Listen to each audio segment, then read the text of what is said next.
La dette URSSAF, à quoi c'est dû et comment est-ce que ça fonctionne? Alors le principe, lorsque vous êtes en micro-entreprise, vous devez garder à l'esprit que vous ne payez des cotisations que si vous réalisez du chiffre d'affaires. Ça, c'est la première des choses.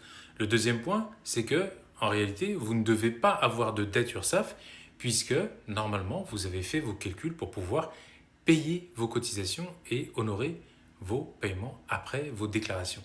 Le troisième point, c'est que lorsque vous avez une dette URSSAF, vous êtes censé la rembourser, puisque l'URSSAF estime que à partir du moment où vous avez déclaré du chiffre d'affaires, c'est que vous êtes en mesure de payer vos cotisations sociales. Donc soyez vraiment prudents puisqu'il y a énormément de personnes à qui ça arrive qui ne comprennent pas le principe des cotisations sociales.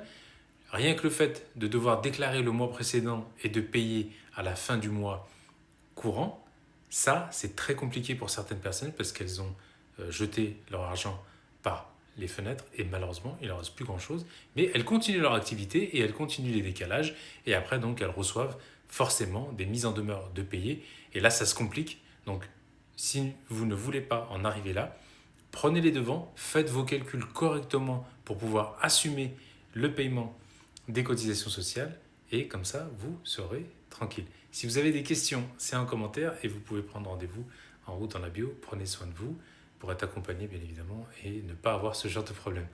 A plus, bye bye.